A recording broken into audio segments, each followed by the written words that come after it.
Olá, tudo bem contigo? Fique confortável onde você estiver, mas saiba, o conforto é inimigo do saber. Então, se caso você é do tipo que vai à praia e vive de admirar, e eu quero dizer observar, ou seja, o mar, o coqueiro, as pessoas, e tem em si uma carência de interação, saiba você que está arranhando a superfície de algo muito mais profundo do que o seu significado imediato.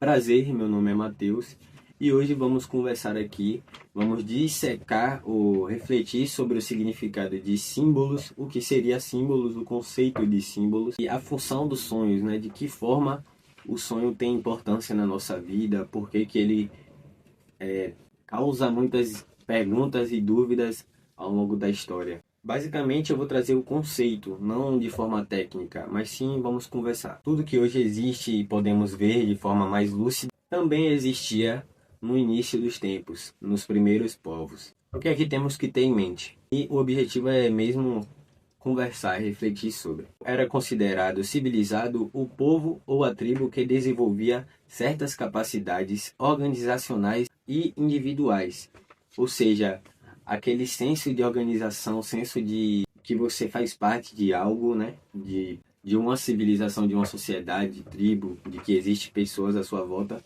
era algo comum para nós, era ali que deixávamos de ser primitivos, bárbaros, entendeu?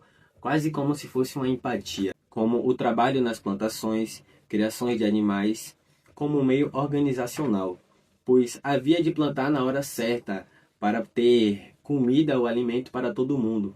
Até mesmo a criação de animais, que havia de ter o cruzamento para ter o abate no momento certo e não ficar com escassez. Em questão de individual, eu quero falar que havia a caça, o ensino, que era os sábios, né? Haviam sábios das tribos, dos povos.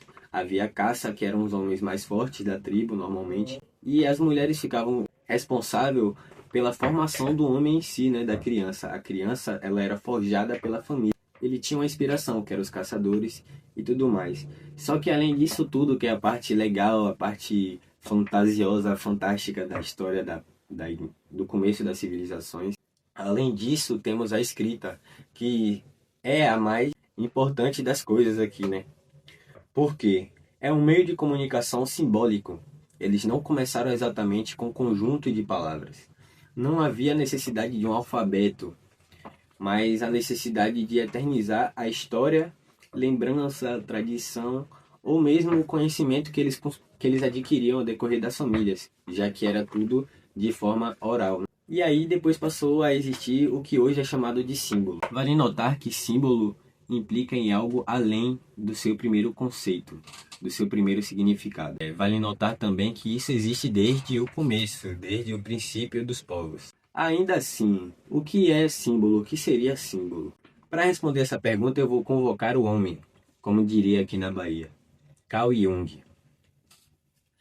Através dessa obra aqui, magnífica, O Homem e seus Símbolos, ele vai explicar um pouco de todos os conceitos que Carl Jung traz, entendeu? Ou seja, você pode sim comprar um volume da obra dele, ou seja, o consciente e o inconsciente, o arquétipos e o inconsciente coletivo, tipos de personalidade, que foi a primeira obra dele após o rompimento. Eu não acredito que ele tenha sido discípulo de Freud, mas o rompimento da amizade deles lá. Enfim, aqui logo no começo do livro, na primeira página, ele já, para você ver a importância, ele já explica o que seria o símbolo. Ele nos traz o conceito de forma muito simples. É um livro, a nova edição, a leitura muito simples. E também faz parte do estudo de estudantes de psicologia, né?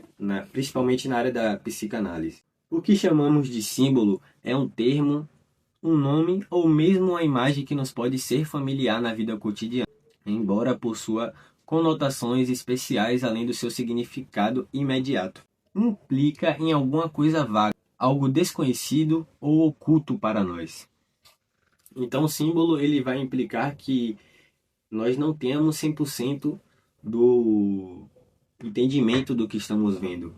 Normalmente, o que vamos ter de entendimento é que aquilo é um sinal. Como ele também usa esse exemplo, como na caixa de remédio temos aqueles símbolos ali, sinaliza que o remédio é por venda de tem que ter o atestado médico, a prescrição médica para comprar. Tem os remédios que é vendido gratuitamente, tem remédios que são pomadas, ou seja, na caixa tem uma marca ali, porque nós não sabemos o significado, ele é somente um sinal. Este daqui agora é um exemplo muito interessante, que a primeira vez que eu li foi até engraçado, né? Ele traz o exemplo de um indiano. Um indiano que após uma visita à Inglaterra, contou aos seus amigos que os britânicos adoravam animais. Isso porque havia inúmeros bois, águias e leões nas igrejas velhas lá da Inglaterra. Não sabia, tal como muitos cristãos, ou seja, existia cristãos que congregavam, participavam da igreja assim, e sim, mas não sabia o significado dos monumentos ali, né, das esculturas que tinha ali. Não sabia, tal como muitos cristãos, que estes animais são símbolos dos evangelistas, símbolos provenientes de uma visão de Ezequiel. Quando Ezequiel vê os animais lá, os animais espirituais na Bíblia, que por sua vez é análogo a Horus, o deus egípcio do sol, e seus 4 filhos. E aí ele mostra que o livro tem as imagens, para quem gosta de imagem no livro. Aqui é as esculturas que tem os animais das igrejas britânicas, da visão de Ezequiel, e Horus e seus filhos. Então o que Cao Yang está querendo mostrar aqui é que a gente não entende de imediato o significado do símbolo. E aí sim temos outra coisa interessante sobre isso, né? Ele deixa claro, quando a mente explora um símbolo, ela é conduzida a ideias que estão fora do alcance da razão. Por muitas vezes você acorda, né? Tipo, você tá tendo um sonho, você tem uma pequena lucidez e consegue acordar. Eu poderia dizer que ali a razão tomou conta ali do seu sonho, né? A razão, você achou estranho ali, a razão te ajudou a fazer isso. Então, em um sonho ou em um pensamento, você pode até sonhar com um ciclo divino, mas a razão logo vai te lembrar, né? Te pôr seus pés no chão, te lembrar que você não sabe como é o divino. Agora que destrinchamos o conceito de símbolo, podemos entender um pouco, né? Ou grande parte das peculiaridades que encontramos em um sonho, bem assim como as funções de um sonho. Entender o símbolo é muito importante para entender o que seria o sonho, a função de um sonho. E vamos chegar em uma conclusão muito interessante ainda. Mesmo eu tendo deixado de lado uma explicação bem aprofundada do que seria o inconsciente, esse conceito vai te ajudar a entender o que seria inconsciente, tá? O símbolo, ele me parece se comunicar muito bem com o inconsciente. A dinâmica de um sonho explica a essência de um consciente. De que forma? Um sonho nada se parece com a história contada pelo consciente, né? Ou seja, você pode se esforçar para tentar criar um sonho, mas logo vai vir a estranheza, a razão te protege dessa criação consciente de sonho. Tipo, se eu fosse tentar criar um sonho, ia sair um negócio esquisito. Mas um sonho muito recorrente é cair de um prédio, ou cair de um abismo, alguma coisa correr atrás de você. Normalmente tem significados bem nítidos. E o sonhador também precisa querer buscar o significado, né? Normalmente também é comum o sonhador não aceitar o significado do sonho. Mas isso daí é que é outro papo. Um sonho é simplesmente algo que você não conhece, nem se você quisesse você conseguiria criar. Do ponto de vista histórico, foi o estudo dos sonhos que inicialmente permitiu os psicólogos analisarem os aspectos inconscientes de ocorrências psíquicas conscientes, ou seja, eles entenderam que os aspectos, o inconsciente, ele era preenchido de coisas que aconteciam no consciente, tá? O acontecimento saía da esfera física, da que eu vejo, para a esfera mental. E na nossa mente, os fenômenos que acontecem até hoje, ninguém tem certeza. Até hoje é uma dúvida, até hoje é estudada. Vamos chegar na conclusão de que, poxa, se o nosso sonho é algo que nós não controlamos, não esperamos, tem pessoas que ficam, tipo eu mesmo, por exemplo, já tenho mais de 2 meses sem sonhar, sei lá, a última vez que eu sonhei. Engraçado, teve um sonho que eu tive que o último sonho que eu tive, na verdade, foi que eu estava no mar, quase como aquele mar de Moana, né? Essa é a interpretação que eu tive, aquele mar de Moana. Tem uma cena em Moana que tem uma raia, a avó de Moana, se eu não me engano.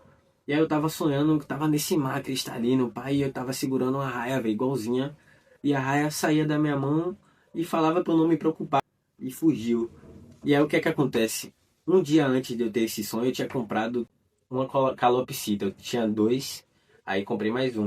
E essa calopsita fugiu. E aí eu fiquei, caramba, velho, foi uma sensação estranha. Tipo, eu sonhei que um animal que eu era. No meu sonho eu sentia que era muito importante pra mim.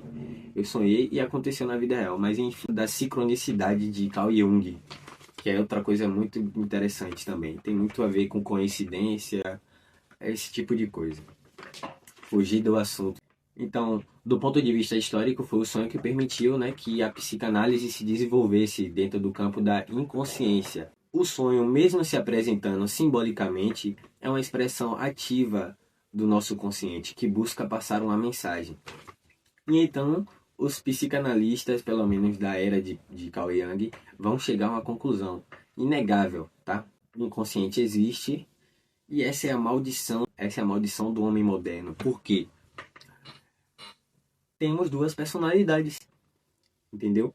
O homem primitivo, o homem antigo, está na pré-civilização, na civilização antiga, vão chamar isso de alma do mato. Carl Jung fala que a dissociação era entendida como perda da alma. A dissociação, né, a fragmentação da psique, quando você rompe mesmo, fica doido.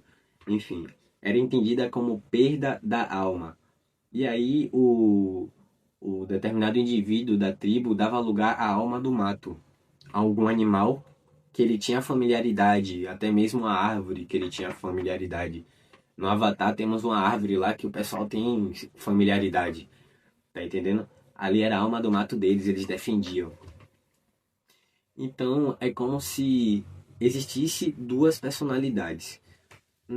Hoje em dia, na atualidade, desde na verdade 1800, no século XIX, século XVIII, XIX para cá, temos o conceito de homem cultural, que é um homem que ele se desenvolve em decorrência das demandas sociais. Ele nasce em um meio social e ele se decide qual caminho ele vai seguir, seguindo leis e regras. E isso vai gerando leis e regras internas também, além das externas, entendeu? E aí tem um conflito. Temos um conflito entre o homem moderno, o homem cultural, e aquele homem antigo, primitivo, caçador, cheio de desejos, não vou nem usar essa palavra, mas bárbaro. E daí também surge o estudo de muitas outras doenças. Ou seja, entendendo o símbolo e o sonho, podemos entender muita coisa. Daí surge o estudo da neurose. Basicamente a gente não aceita algo, sabe? Quando a gente não aceita aí a gente fica doido. Tanto que Freud vai dizer que ser adulto é nada mais, ou tudo, né? Ser adulto é entender, compreender e aceitar as aflições da vida adulta. Ser adulto é entender os problemas da vida. Porque a pessoa que não compreende, não aceita, ela vai ficar doida. Porque não tem o que fazer, tá entendendo? Acaba ficando neurótica. Temos também a psicose, a histeria, tudo isso em decorrência do inconsciente, da relação entre o consciente e o inconsciente. Então esse foi o bate-papo. Eu queria falar sobre símbolos e sonhos, dissecamos esse assunto, conversamos sobre isso. Se você gostou, já dá um like aí, se inscreve, porque eu tenho intenção de conversar mais sobre outros assuntos, como eu fiz até umas anotações aqui. As pessoas falam muito de sentimento e emoção, mas não sabem o significado, nem a diferença, os tipos de conhecimento. Existem tipos de conhecimento, né? A verdade é essa, nós temos predisposição. E isso também está muito ligado com introvertido e extrovertido, mas isso é papo para outro vídeo. Então se você gostou do vídeo, já clica no like, já se inscreve. Valeu!